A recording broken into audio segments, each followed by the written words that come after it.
Is Vladimir Putin preparing for World War III? Is he preparing Russia for a nuclear war? Is he looking to expand Russia's sea borders with an aim to seize an island that can be used as a nuclear launchpad?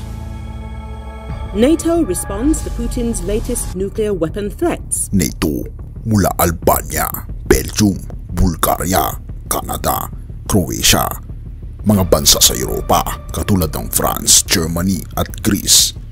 Kabilang na dito ang Norway, Poland, Turkey, Spain, United Kingdom at ang United States of America ay sumagot na sa banta ng nuclear war ni President Vladimir Putin. Тоже есть оружие, да знают об этом, поражать цели на их территории. Придумывают сейчас, чем пугают, что все это... Ito na nga ba ang hudyat ng pangatlong digmaan? Halika, atin itong pag-usapan, kaibigan.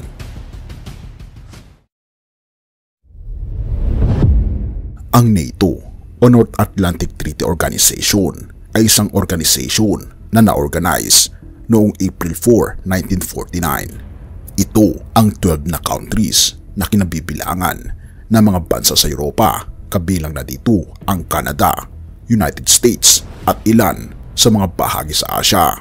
Nangangamba ang NATO sa banta ng nuclear weapons ni Putin, kung saan ang mga kinatawan ng Russian Federation ay nangangamba rin dahil sa maaring pagputok ng nuclear war.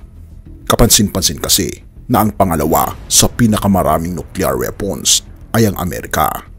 Ngunit ang pinakamarami pa rin ito ay matatagpuan sa Russia. Ginagamit lamang ang psychological intimidation para sa matinding babala ng Russia kung nagkakaroon ito ng alitan sa ilang mga bansa katulad na lamang ng United States of America. Dahil kasi kung puputok ang World War III at puputok ang lahat ng nuclear bomb ay tilabaga ito ay isang malaking suicide hindi lamang sa Russia kundi sa buong mundo. Ayon sa NATO Deputy Secretary General Mirka Joanna, nakakita na sila ng ganitong paggamit ng mga nuclear threats mula sa mga leader ng Russia sa loob ng hindi kukulangin na 2 taon nang mag-umpisa ang giyera sa Ukraine, at ito ay mula sa isang nuclear superpower tulad ng Russia. Sa pahayag, ayon sa kanya, ito ay lubos na hindi responsable sapagkat kapag mayroong ganyang uri ng mga armas, kinakailangan rin ng pag-iingat. Naniniwala ang NATO na bahagi ito ng kanilang arsenal para sa psychological pressure at intimidation ng Russia.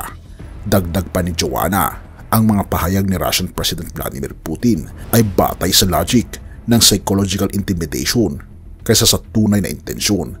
Noong Pebrero 29, nagbigay ng pahayag kasi si Russian President Vladimir Putin sa Federal Assembly ng Russian Federation kung saan ipinagmalaki niya ang mga armas ng Russia, kasama na ang mga missile na magdadala ng nuclear payload at bantang ipapakita ang intercontinental ballistic missile na kayang lumipad ng 18,000 kilometers.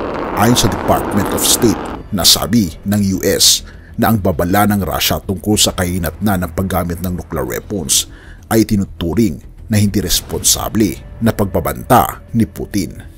Sa kabila ng pag-aaksaya ng pwersa o dahil dito, muling nagsimula ang Russia ng isang hybrid na giyera laban sa Georgia. Ayon kay President Zurab Bishvili, ayon sa kanya, patuloy na isinasagawa ng Russia ang hybrid na giyera laban sa Georgia gamit ang lahat ng uri ng armas. Kung matatalo ang Ukraine, mananakop ang Russia. Ayon pa ito kay Pentagon Chief Lloyd Austin. Sinabi ni Austin sa pagdinig ng US House Armed Services Committee na kung matatalo ang Ukraine sa isang buong panahong giyera laban sa Russia, ang huli nito ay mapipilitang makipaglaban ang buong North Atlantic Alliance laban sa Russia. At kung talagang hindi nila matatalo ang Russia, talaga namang pati ang super weapon ng mga nuklear ay lalabas. At malamang sa malamang, alam nyo na mga kaibigan kung ano ang mangyayari. Wasak ang buong daigdig dahil sumiklab na ang World War III.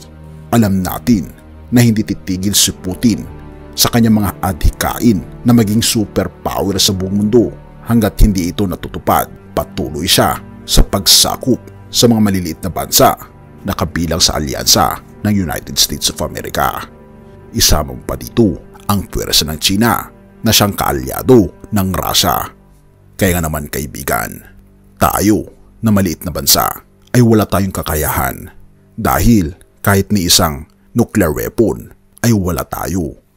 Ngunit ito ang binabanggit ng banal na kasulatan. Santiago 1 verse 2-5. Mga kapatid, magalak kayo kapag kayo dumaranas ng iba't ibang uri ng pagsubok.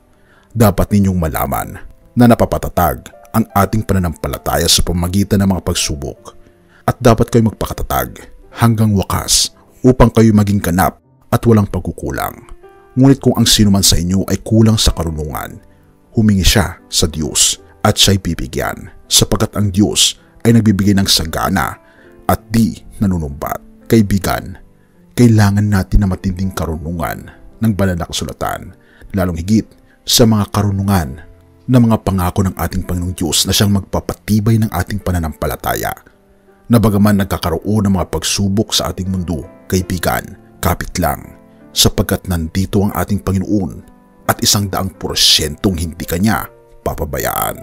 Purihin ang ating Panginoong Diyos at salamat kaibigan sa iyong panonood. Tayo manalangin. Ama naming banal, makapangyarihan naming Diyos, kami po'y lubos na nagpapasalamat sa inyo pong pag-ibig sa bawat isa. Salamat po Panginoon na bagaman nangyayari ang mga pangyayaring hindi po namin inaasahan sa aming mundo, mga kaguluhang hindi po namin maarok kung gaano po ito kasama, aming pong itinatalaga ang aming buhay sa inyo. Sapagkat sa inyo po Panginoon ay may kasiguraduhan, sapagkat sa inyo Panginoon ay may katahimikan at may kasiyahan.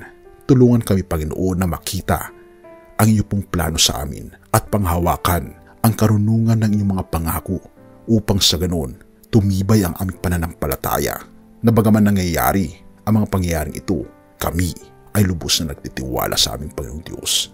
Salamat po Panginoon sa inyong pong pag-ibig sa bawat isa at salamat sa inyong grasya at salamat sa aming Panginoong Hesus na siyang nabayubay sa krus upang kami ay magkaroon ng mapayapang buhay mula ngayon at magpakailanpaman.